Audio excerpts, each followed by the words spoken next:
Good evening, everyone, and welcome back to part two of the Breaking the Stigma panel discussions.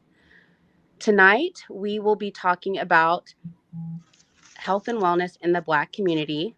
My name is Danae Mitchell. I am a success coach at North Central Texas College, and I also work as a chair for the Alliance Against Injustices Employee Resource Group. So, tonight, our discussion is going to be focused on health and wellness. Yesterday, we had a discussion about mental health, and one of the things that we discussed was an overall holistic wellness. Tonight, my hope for this discussion is that we will provide more insight on ways that we can improve our health and wellness, address misunderstandings and stigmas regarding healthcare, and learn about resources that can help. With that, I also want to take a moment to let all of our current NCTC students, as well as our students that um, our students that are part-time staff, about timely care. Timely care is a service that we offer to our NCTC students and part time staff.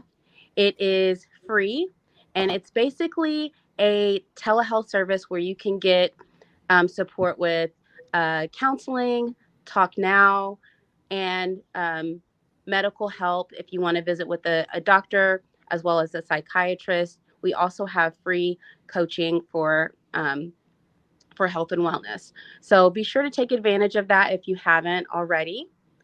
And with that, I'd like to introduce our panel.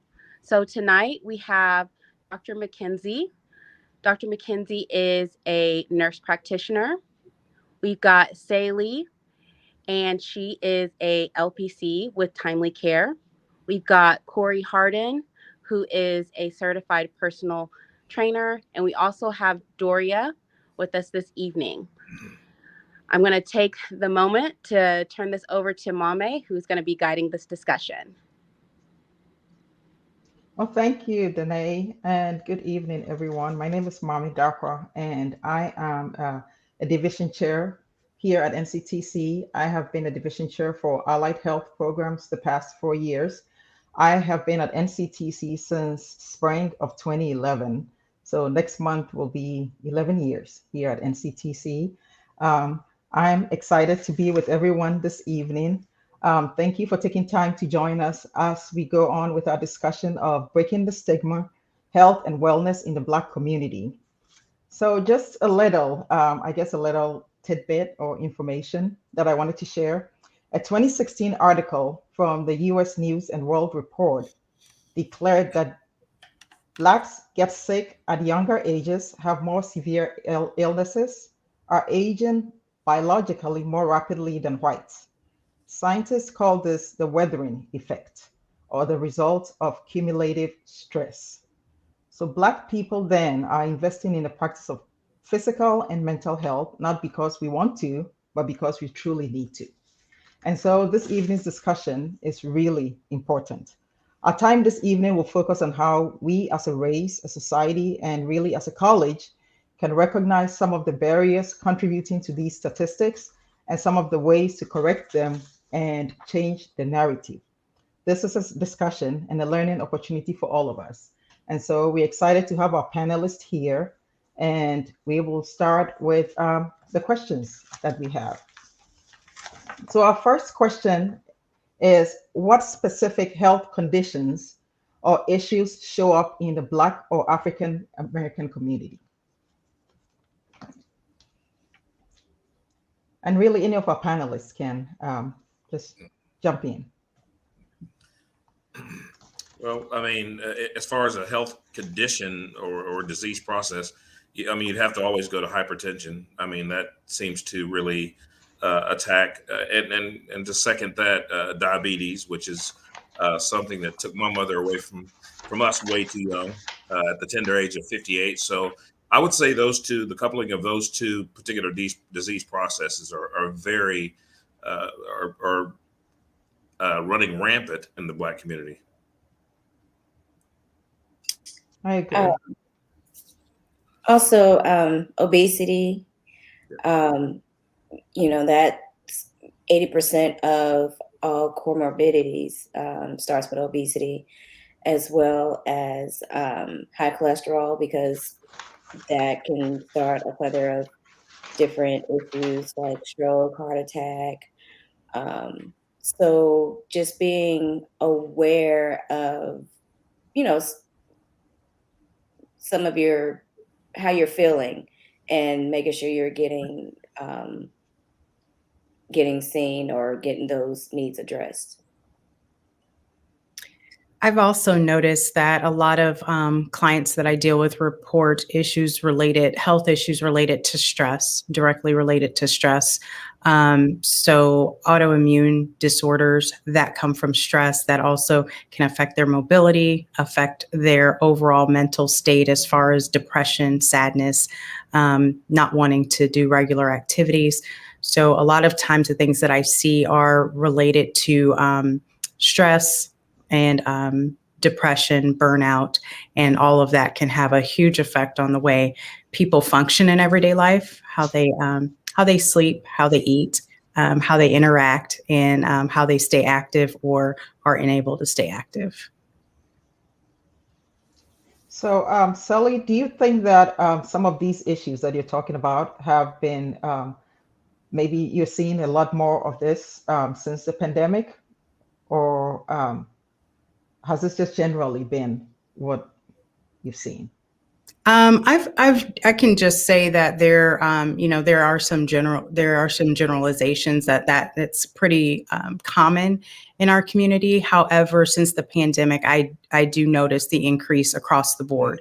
All cultures, religions, races, backgrounds, socioeconomic, everyone's been impacted. I was Yesterday, we were just discussing the increases that I've seen overall with people that are reaching out for help due to mental illnesses or mental health issues, and those numbers just from last year have quadrupled to this year. So the understanding is that we are suffering more. People are sometimes suffering quietly and feeling overwhelmed and burned out. And then the pressures of just some dealing with grief and loss, the unknown, and taking care of others, trying to take care of yourself. So that also compounds stress, therefore can roll into depression, and then affect life in multiple areas. Thank you. So, what do you see as the major barriers for African Americans in getting adequate medical health care? What are some of the barriers that you're seeing? And again, really, this is to all the panelists. Just jump I in. would I would say sometimes I think culture stands in the way, not necessarily race, but culture. And what I mean by that is uh, having that ideology of what we're supposed to be doing because of who we are. You know what I'm saying? I Right. think culture kind of stands in the way. Pride, I think that ties into it hand in hand. I know with some of my um, elders growing up, doctor was the last place you wanted to go.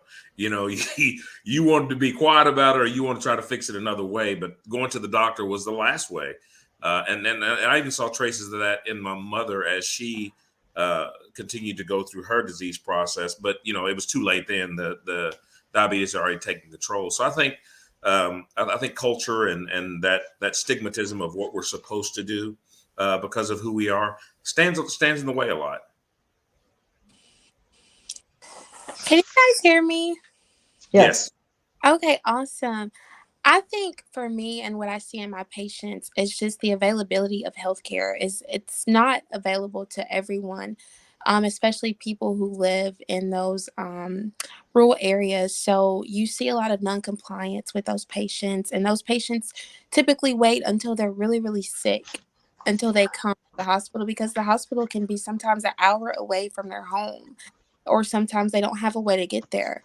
So I think the availability of healthcare is one of the biggest drawbacks that we as a culture.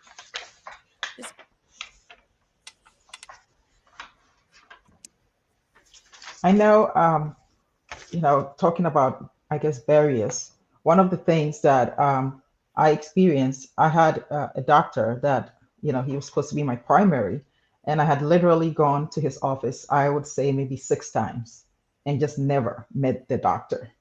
It was always someone else, just never met the doctor. And, at some point I was like, well, this is supposed to be my doctor, but where is the doctor? You know?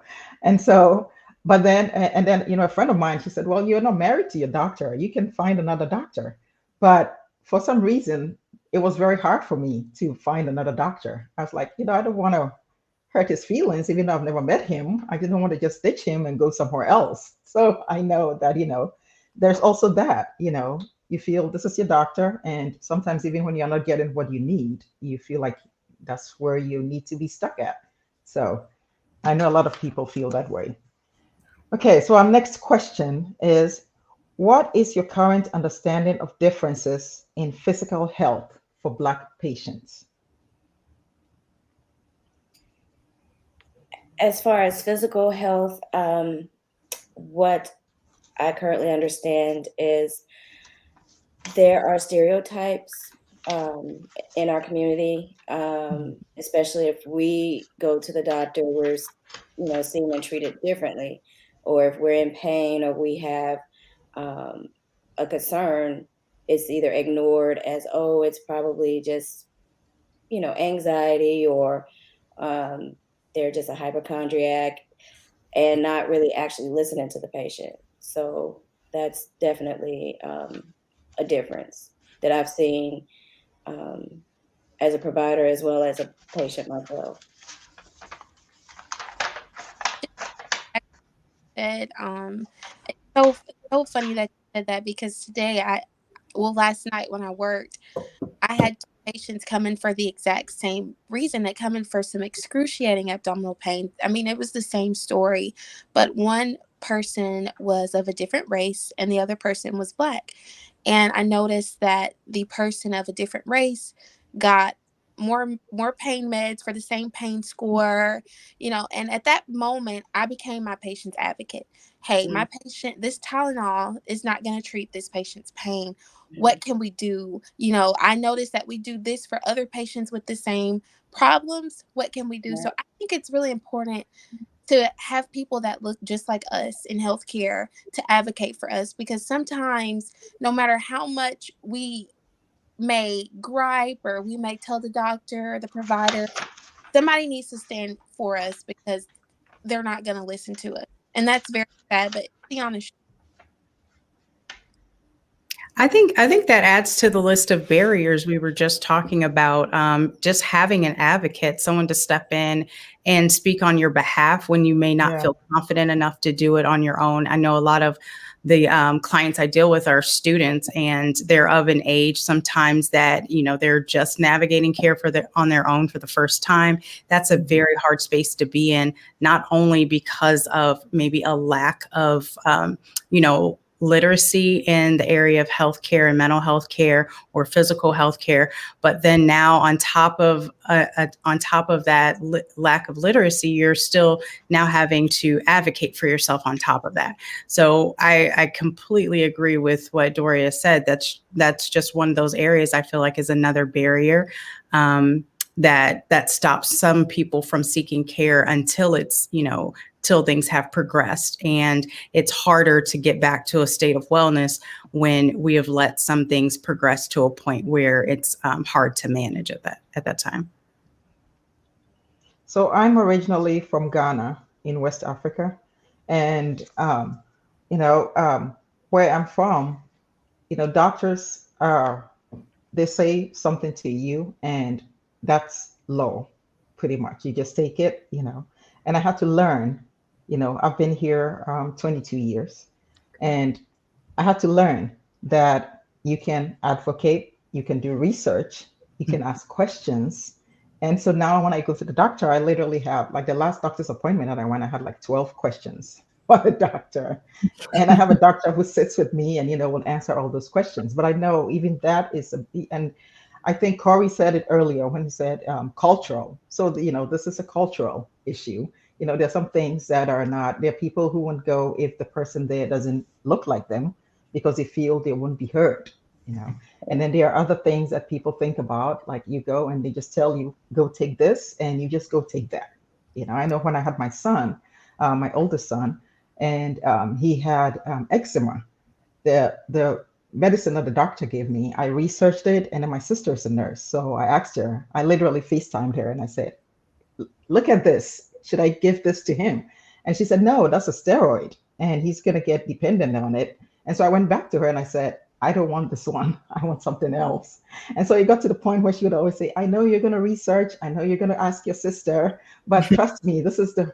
And so, but I know not everyone, you know, feels comfortable to research or ask questions. And so, yeah, I completely understand that. Various like that. Okay. So our next question, what main factors impact an individual's overall health? What are some of the factors that impact a person's overall health? What I see most of all is lifestyle. Just lifestyle. I can't even, just isolate it to race, gender, or anything. It's really lifestyle and that understanding of what balance looks like for them. I know that's kind of a broad word for a lot of people. We throw it out there a lot, but what is your family life, work life, school life? What's your free time like? How are you relaxing? How are you approaching life? Are you stressed? Are you overworked? Are you preoccupied most of the time, unable to be present? So it's all of these factors, I think, that really equate to someone's lifestyle and what have you created. And then once you evaluate that part, there's always ways to change. There's always ways to kind of gravitate back to a level of wellness that can trickle into every part of your life, and ways to do some things differently, even if it's just small changes. I know Corey would probably have a lot to say about that. Just there's a lot of changes that people can make that could totally impact their overall health and well-being, and be surprised. Like you literally sleep better or eat better, and that could change the way your whole body functions. So lifestyle has been the number one thing to me. Also, their environment. So if they live in an area or an urban area that does not have access to quality foods, I mean that's another barrier as well. Or if they just have a store that only serves processed fried foods, um, drinks that are high in sugar, that's contributing to the detriment of their health as well. So, also education, like their educational background level, their level of understanding. Not everyone, may have access to a friend that's in the medical field, or even if they do, they may not know what questions to ask, or they may be too embarrassed to ask. So, um,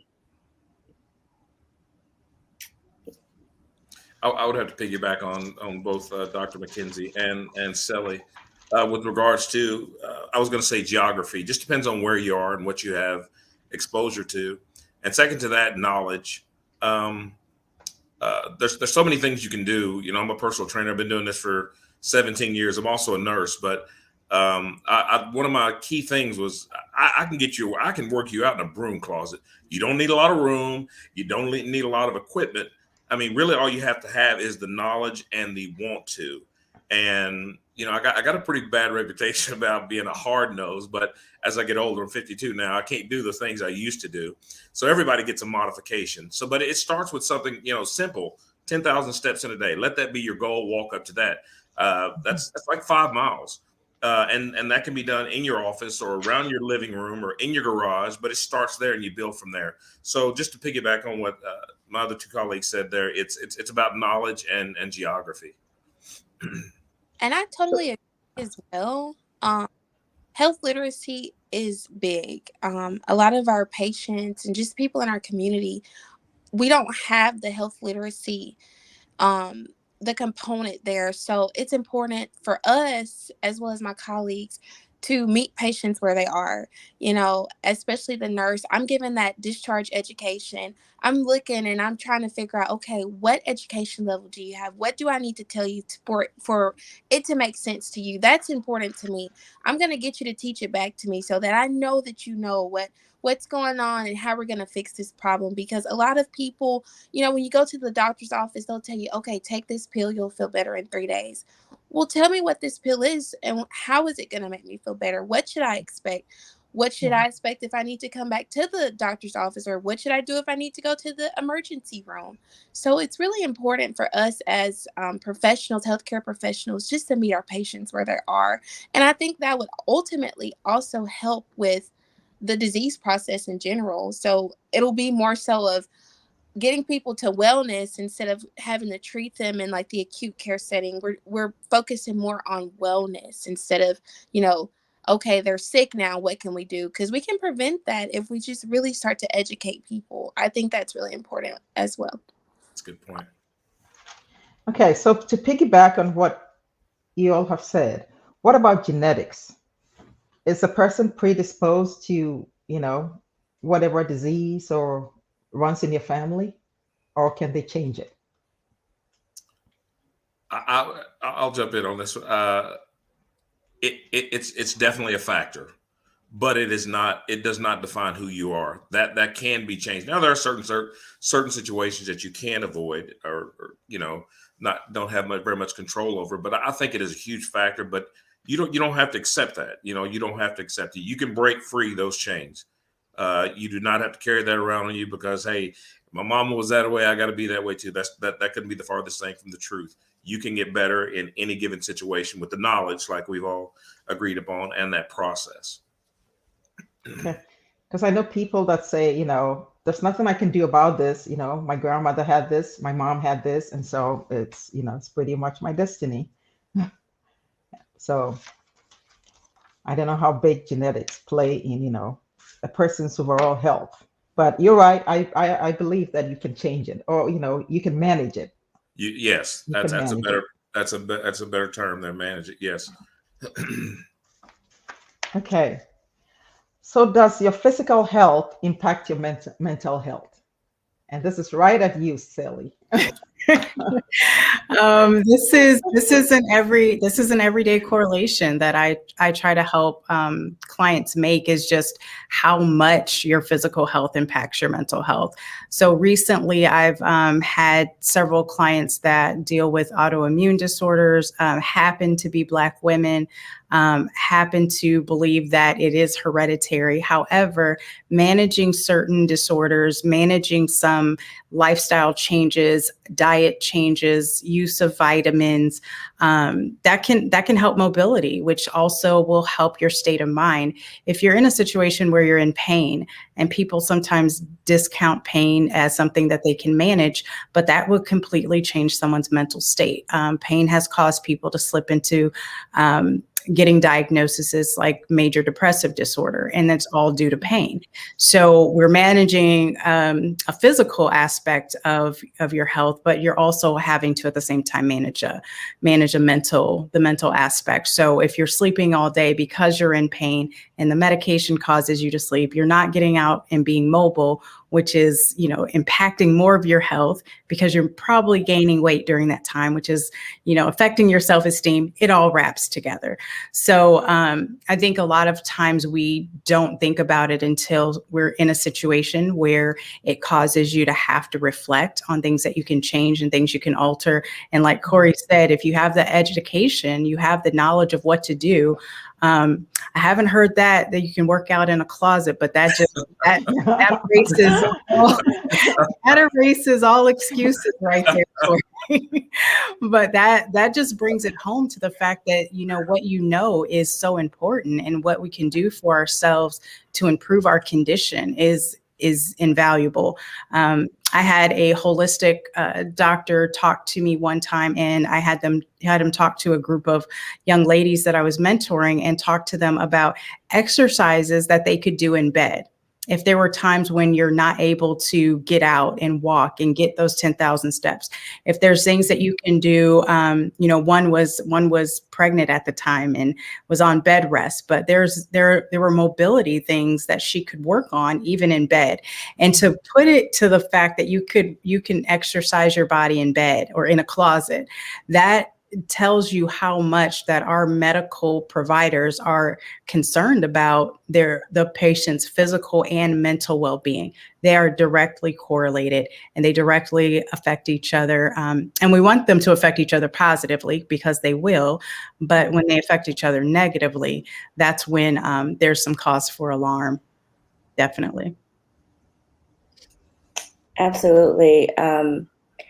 As far as physical health impacting mental health, low vitamin D levels are correlated with a lot of autoimmune disorders. Just getting outside, getting some fresh air, vitamin D can do wonders. Also, stress. If you're stressed out and you're not eating properly, depending on your diet, that can also, make you depressed. A lot of processed foods or foods with added hormones or GMOs that people are not aware of have a direct impact on their mental health. So, again, that's where education comes in when speaking with patients.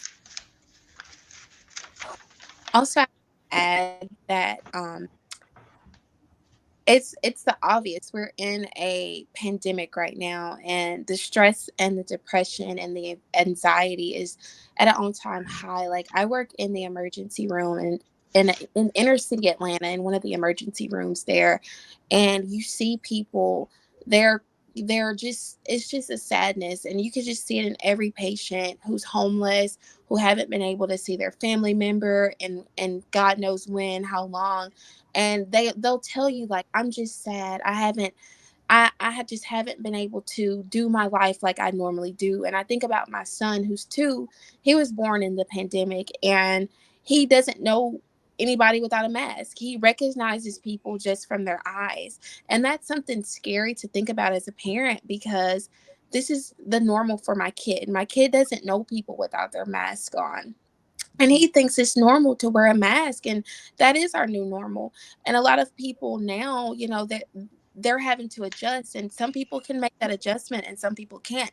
So ultimately, I'm seeing more of just people complaining more so, like, because their mental health is not where it needs to be. Now they're having more complaints physically, like, oh, I'm gonna come more because my stomach's hurting more.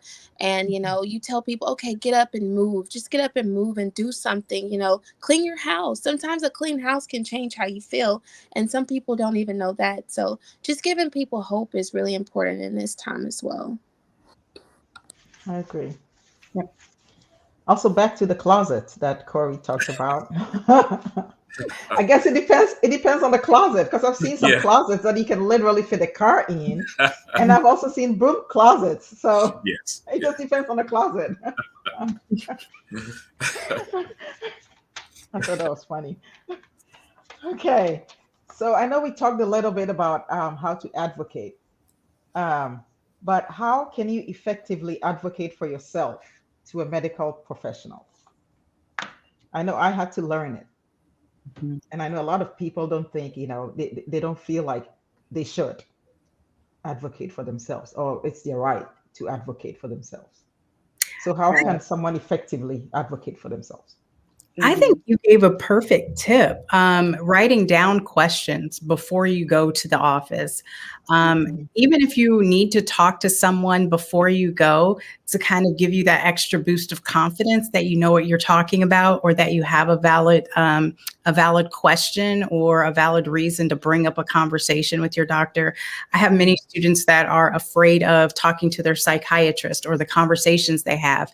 They feel like they might be rushed, but no, you have a right to talk to them about medication. You have a right to talk to them about long-term medication management. What does that look like? What are the side effects? How do I combat some of these side effects in a natural way if I don't want to take more medication to combat side effects? So you have a right to do it. And I think it's empowering people to ask others, for in our community, open up those conversations. I know with the company I work with, Timely MD, one of our biggest things is trying to teach students about our care navigation team.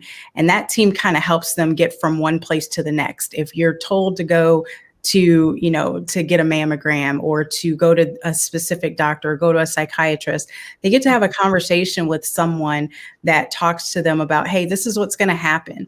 When you get there, you can ask these questions. You know what? Let me help you get a couple questions together before you go. But we don't have that in every sense, in every part of life. And that's why I think it's so important that when we're able to gather that information, we do so in any space that we can. And when we're able to offer it to others, we offer it freely. We don't, hoard answers and information and access to information. We give it out freely so that we can help somebody else. And so I think that's been a major thing. Doria brought up a good question too. Like a lot of times, a good topic, a lot of times when people are inundated with other life factors like homelessness or food insecurities and other issues, that's going to impact their health. And then when they get in a space with mental health providers, those factors may cause some level of intimidation. They may feel embarrassed or don't want to ask about something because, you know what, I can't take this medication at night because I don't know where I'm going to sleep at night. So there's so many factors involved that I think one important thing is to really ask questions even outside of the doctor's office. Find somebody that you trust, that you can ask questions to. Write them down. Don't be afraid to, no matter how it looks, write them down, take them with you so you don't forget. And don't allow anyone to make you feel intimidated. Everyone is asking questions. Anyone that is smart is going to ask questions. So we don't know everything. We ask questions whenever we need to. And I encourage my students to do that a lot. I'm like, question your counselor, question the psychiatrist, make sure you know what's happening and you understand what's being told to you. And I think Adoria again said something very clear, like she makes people repeat to her what she's told them. And that's very important as providers and people in places of information that have information to empower others to ask questions and feel free to, question you about, what they need. Right. I also have my patients, bring questions to their appointment. If they do have access to someone that is in the medical field, bring them with you, FaceTime if they need to. Also, one thing to consider, I know there are translation services. Maybe if it was a service that would provide an advocate for patients while they're in their appointments. Maybe that's something, to look into. Absolutely. I would agree with both of you. And I think a huge responsibility with regards to asking questions starts at home. I have a son. I have one son, and he called me earlier today. He's getting his oil change, and he said, first thing his dad was, he's like, "Hey, Dad, I got an update for you on my oil change. This is what it's going to cost. This is what's wrong. Blah blah blah." So we have to encourage people, and even in our professional settings, we have to do the same. And one step beyond that, we have to get in our own prospective communities. And like you said, Sally, get out there and make sure we provide services to those that can't get to us or by whatever means. I think it's great too that when we're in that space that we really just be conscious of who's there with us. And a lot of times right now I deal with a lot of students, so it's really important to me to make myself of service to them. And I'm just saying, listen, if there's anything I can do for you, please let me know. Do I have any action items that you need me to take care of? Anything you want to know, anything you need to know, anything you think it's too crazy to ask, this is a good time to do that. And any way that you could possibly just break down that barrier of nervousness and insecurity for them and really put ourselves out there to make sure that they're getting the support that they need. And I think that makes all the difference in how they see caregiving and mental health and physical health. And next time I believe that empowers them to ask more questions. And I love to see that students question the process, they question the system. I love to hear a student say, I was referred to a psychiatrist and I may or may not want the medication. I just want to talk to the psychiatrist. And I think that's awesome because you want to get the information and you deserve it. So it's fact finding. That's what life is about. Yes. I am so sorry. I lost connectivity and I had to get up and come back on. I'm so sorry about that. Okay. So after talking about how to advocate for ourselves, do you think that after an initial diagnosis, should you always get a second opinion? Or does it hurt your doctor's feelings to get a second opinion? Absolutely get a second opinion, and maybe a third, depending on what the diagnosis is, because what I may see or believe, someone else may see things the same or differently. So I always encourage my patients to get a second opinion. I would agree. I still struggle with that. I struggle with that. I feel like I'm hurting my doctor's feelings.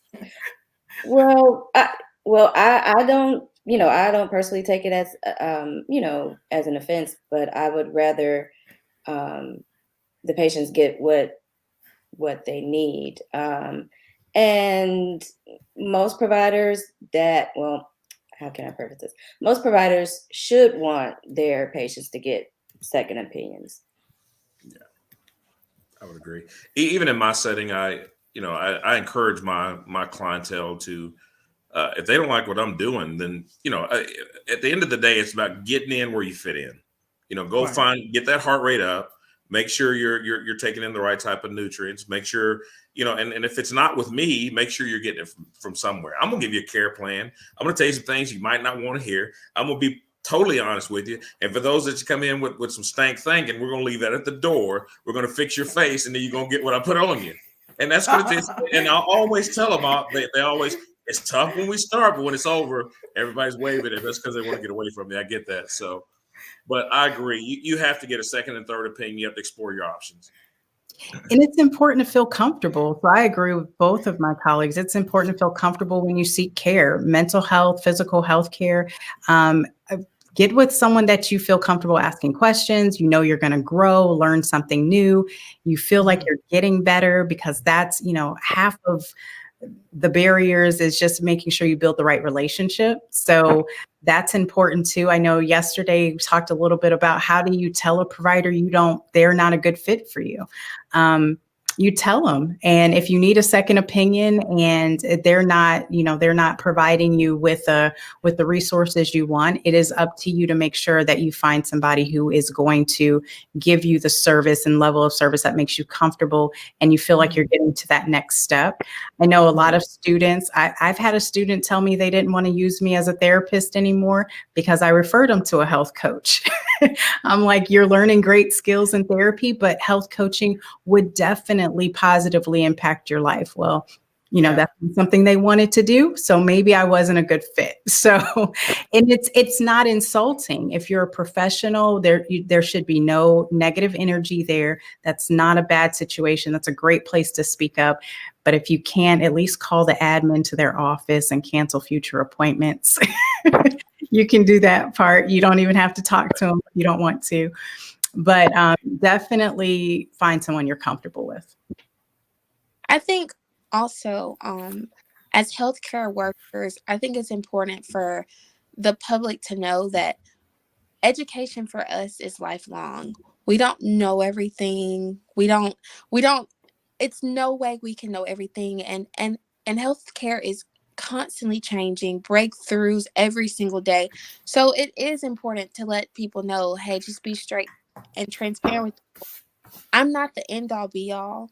I'm not the best. I'm going to give you the best care that I possibly can, but I know that, there's other people out there that can do the job just like I can. And I encourage my patients, hey, if this isn't what you believe it to be, go get you a second opinion.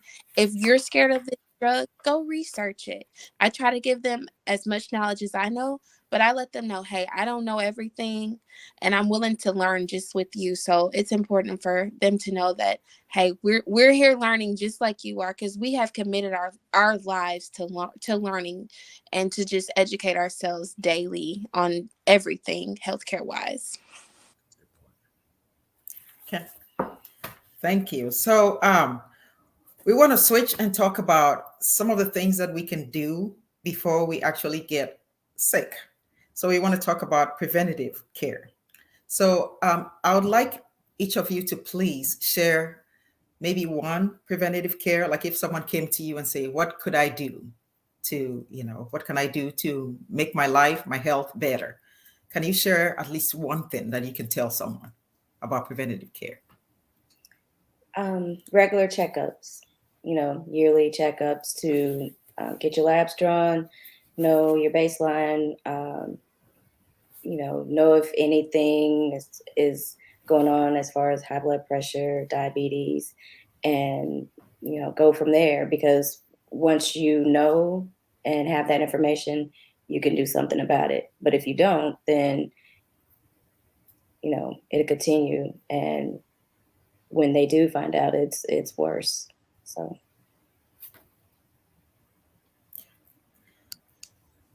Being compliant with medication. Please be compliant with your meds. If your doctor has prescribed you a med, it's because he or she believes that you truly need that medication, and definitely taking that medication. And my next thing, and this is going to come off harsh because I'm an ER nurse, the ER is not your primary care provider. We love you. We love to have you. We love your money, but primary care provider, because they're able to say better. They're going to be able to get to know you. They're going to be able to get to know your background, and they're going to be able to care for your health better than what we can in the ER. Because honestly, what we do in the ER is put a Band-Aid on, tell you, hey, go see your primary, because that's Yeah. all we can do.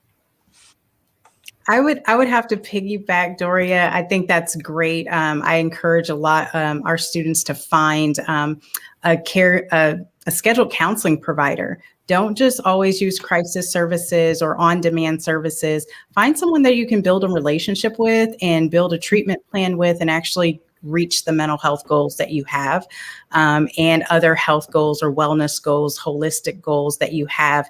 And that person's going to walk the distance with you. And that's going to be more impactful than just calling when something is urgent or you feel like you might be in a crisis. I would say the other thing is just another offering is to find services or things online, maybe great educational resources that are credible. You can get on demand sessions for meditation and yoga, Mhm. and more information about mental health, different diagnoses, different medications. And there's board certified psychiatrists that have great videos, even on YouTube, that you can access that have valuable information in them. So even if you're not ready for an actual counseling session or going in front of somebody, even if it's virtual, but there are other steps that you can take to gather that information that we've been talking about to educate yourself on your body and mental health, and what holistic health looks like. So I think that's a great step too. Find a consistent provider. And so Doria covered the physical health. I'll say mental health, do the same thing. And then also use some services that are out there that are credible to educate yourself prior to a crisis. I would have to say sleep, water, and sugar. Starting with sleep.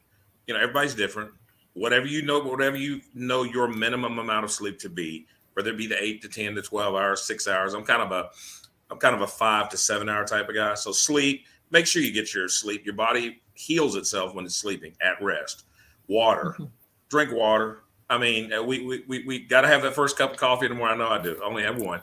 But a good place to start with the water, you take your weight, you divide it in half, and you have that many ounces of water. That's a great place to start. That doesn't mean start tomorrow trying to consume that much water. That means work up to that. So there's your water. and sugar. Woo. Particularly with this setting that we're talking about, and diabetes is rampant in the Black community. Try to limit you, and that's just going to involve you knowing what you're eating, whether you're cooking yourself or you're buying it at the store. But and this number always bothers people when I first throw it out there. But you want to try to stay below 30 grams of sugar in a day. And really, it needs to be between 25 and 30. On the lower end, 25. And that's in a total day. So if you go out there and you drink one can of, I'm going to go back to my old roots, soda pop, that's about 50 grams of sugar. So you've already consumed all of your sugar for the day. So that means no more sugar in anything that you consume. I think those three things will help put you on the right road to better health prognosis. So now I'm going to be looking up stuff to see how much sugar I'm consuming. Yeah. And I'm going to have your voice on the back of my head. I'll be looking over your I'm going to be shoulder. hearing it. I'm going to be hearing it now. When I eat something, I pick up a chocolate and I'm going to look and I'm like, oh no. Yeah. I've already had my daily quota. That is all excellent advice. Thank you. Thank you so much. Okay. So now we talked about how to prevent getting sick. Now we want to talk about something that, a lot of people struggle with, yo-yo dieting. We all, it doesn't matter who. And I have sisters, I have cousins, moms, aunties, doesn't matter who. We all get on the scale and, even if it's like 1 pound, we freak out. 2 pounds, we freak out. 3 pounds, we freak out. Whenever I go to the doctor and, I get on the scale and somehow my weight is always more in the doctor's office than my home scale. And so I always tell them, I think it's because I'm wearing clothes. And then if I have a purse or if I have a coat, I always say, yeah, I know why. I think it's because of my coat or my purse. Or, now I have braids. It's because of my braids. We're always trying to subtract something from our weight. Everyone, at least everyone that I know. So does changing weight a lot, up, down, does it affect overall health? And if so, how?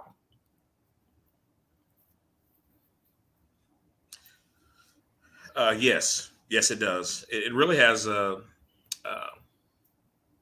say long-term a negative impact on your overall health. You need to find something to work and stick to it. What I tell my clients basically is, like I said this once, and I may have even said it twice. I lost my mother to diabetes and it was adult onset diabetes. She got it when she was 51, and she died when she was 56. She was forced in early retirement. And it was a lifestyle. It was a lifestyle. She wasn't born with it. It was a lifestyle.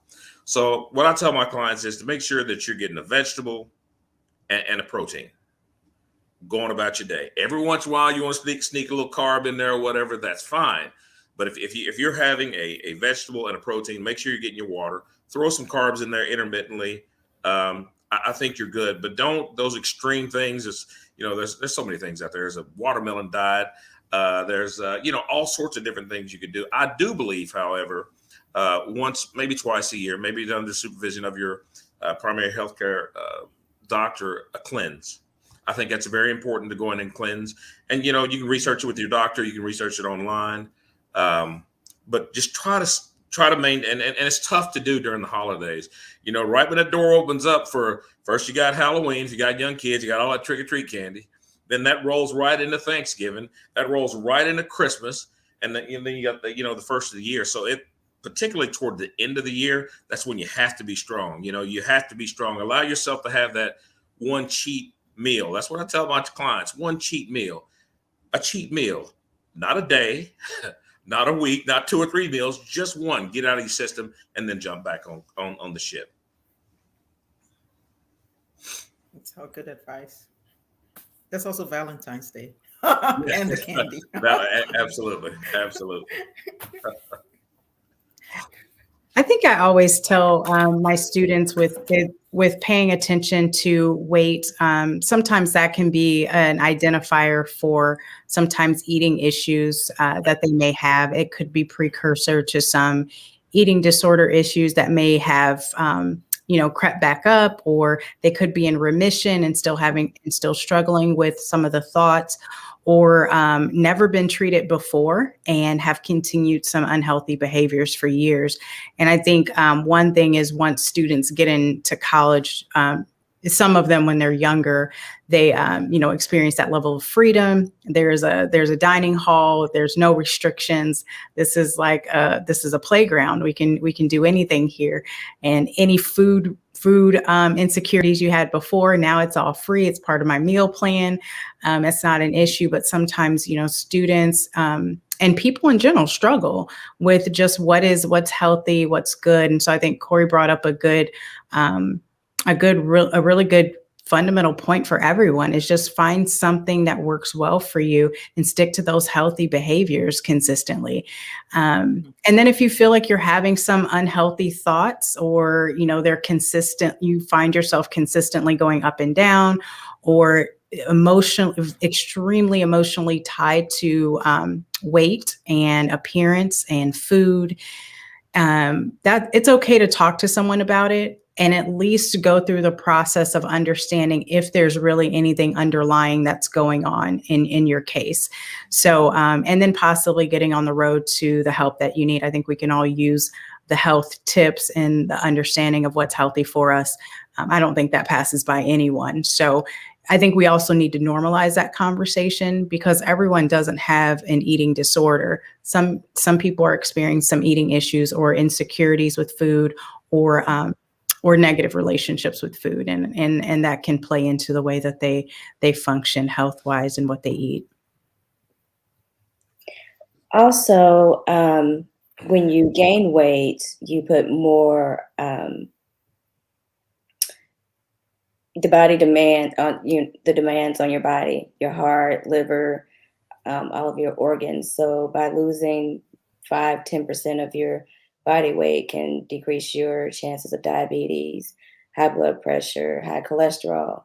Also, with the yo-yo diet, if you're gaining more weight after you've lost it, you can put more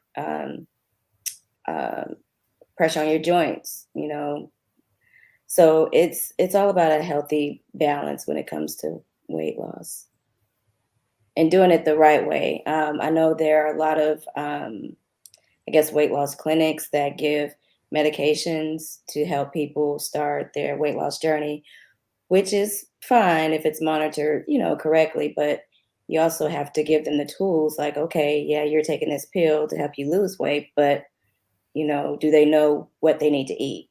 Do they know how much exercise they need to have in order to maintain the weight loss after they've lost it? Okay, thank you. Okay, so now the next question I'm going to ask, I guess think of it, we're a college. So think of it in terms of a student. So if someone came to you, any of you, and they wanted to change some things to be healthier, and I know we've discussed some of it, but if someone came to you, a student, and you have to think of it in terms of, sometimes students don't have a lot of resources. Not everyone, but there are some students that don't have a lot of resources. And so a student comes and they want to make changes to be healthier. Where do they start?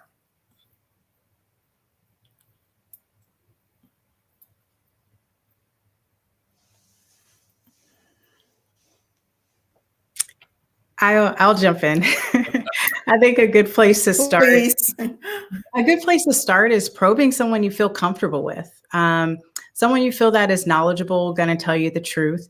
Ask them some questions. You don't have to dive in head first and just say, you know what, I'm going to go today. It's Monday. I'm going to go get a primary care doctor and a therapist, and I'm going to do this.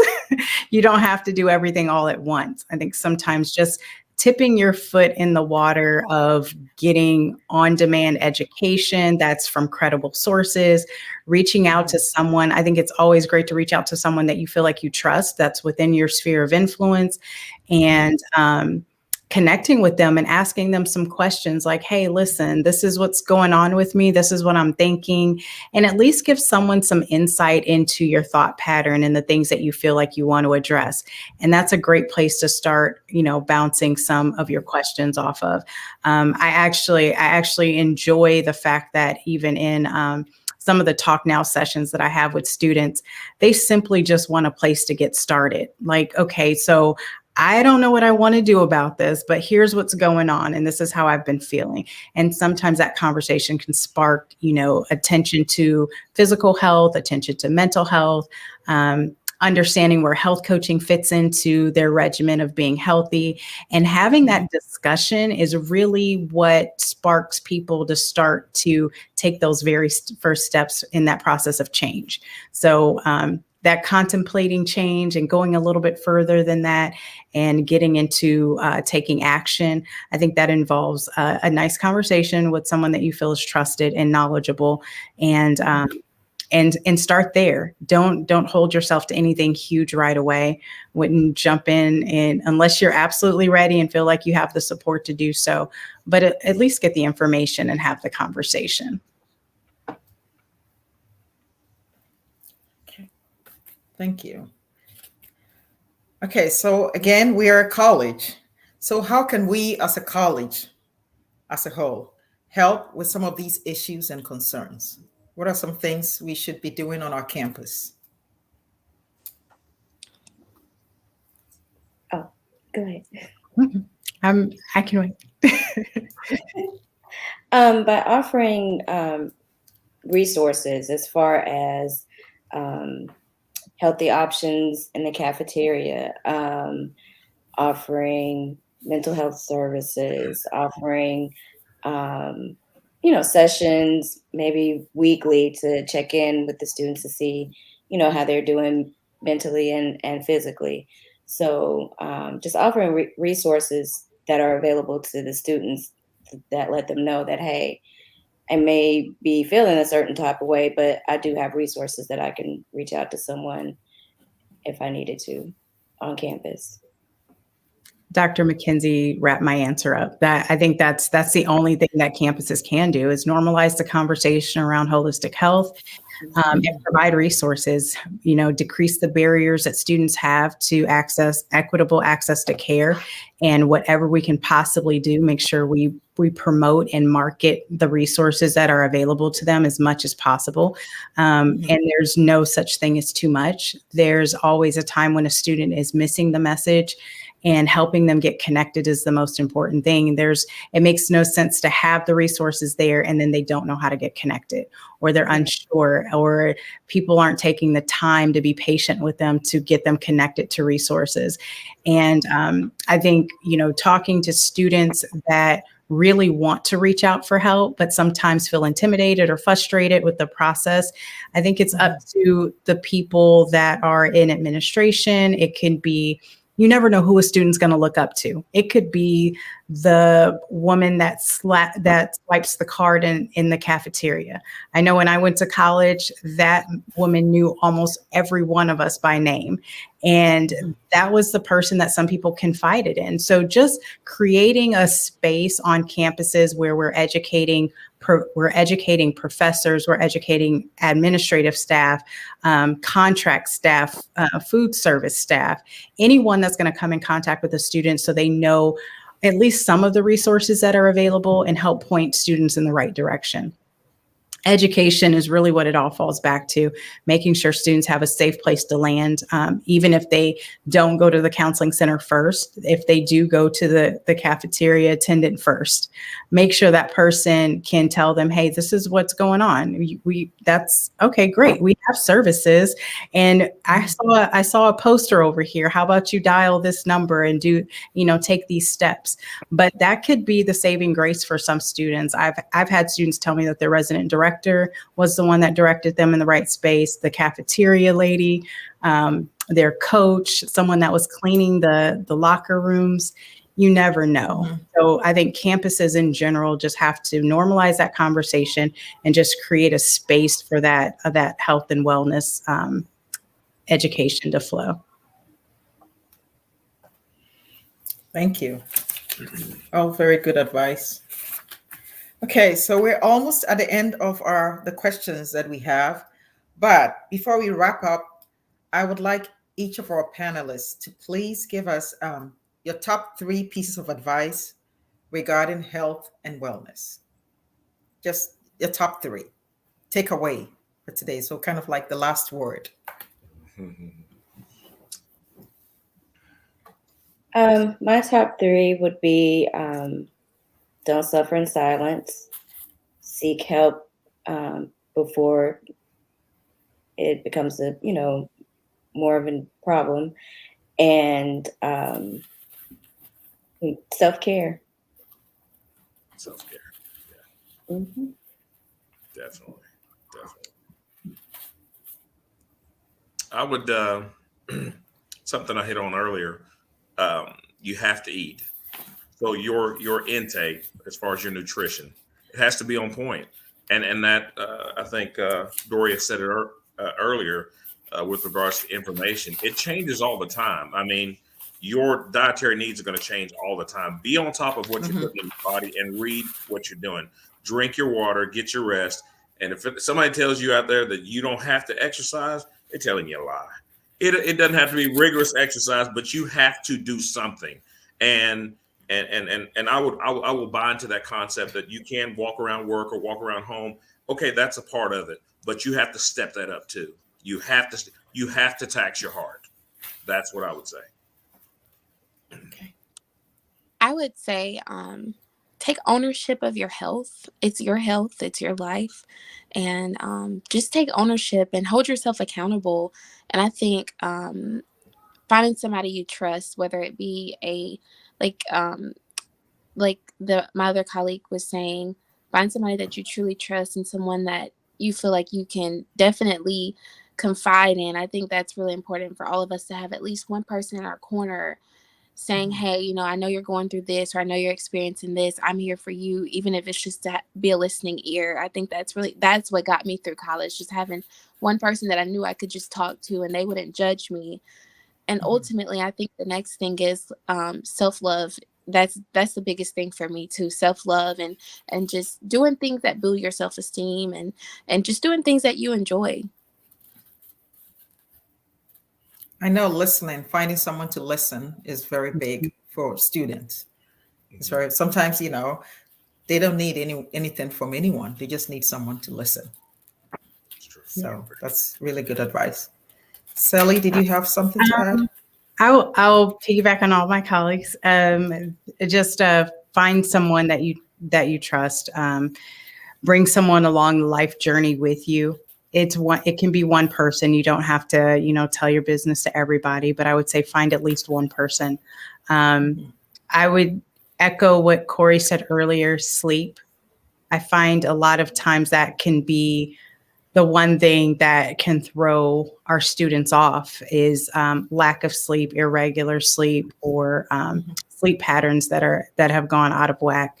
And just working in psych emergency for so long, I remember that's, a psychiatrist wouldn't even do their evaluation until a client had an adequate amount of sleep. So you go in, you think you're going to see someone, but the first thing they want you to do is sleep before they even do the evaluation. So it won't even happen until the next day. So I think that's a really good thing. It could send you into something that you might consider a crisis, but really what you needed was sleep. So I would say find someone you trust, definitely sleep.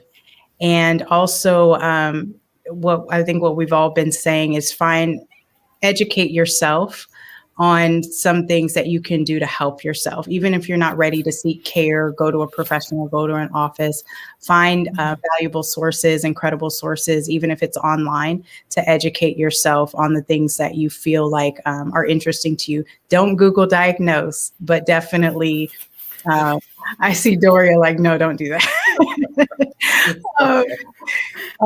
But definitely get yourself acquainted with information that you're interested in or things that you feel like might be going on with you. And that can help you develop questions to ask a professional when you do go to an office and do have a doctor's visit or with a counselor or with a provider. So I would say those 3 things. Thank you. I know about Google diagnosing. I have literally gone online and looked up something and been so freaked out that I called the doctor's office and demanded to speak to the doctor. And like, well, she's with the patient. I'm like, I need to have these questions answered now because I look and she's like, I told you not to go on those message boards. But, it's very tempting because it's out there. It's at our fingertips. Well, I would like to thank all of you. So I know I have learned a lot. It's been a little over an hour, but I know I've learned a lot. And I know that everyone that has joined us this evening has learned a lot. I'd like to thank Dr. McKenzie, Sally, Corey, and Doria for taking time to join us this evening and sharing your knowledge. And we are better for it. So thank you so much. It has been great. And I also like to thank Danae and her team for putting this event together.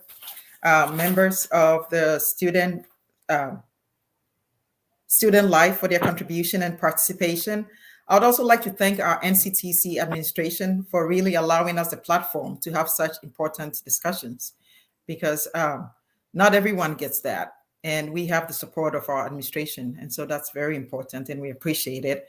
To everyone that logged on and participated, I hope you learned something. I hope there's a lot of takeaway that you got from it. And our time has ended, but the discussion in health and wellness continues. So thank you all so much, and stay warm and stay safe. Thank you. Thank you. Thank you.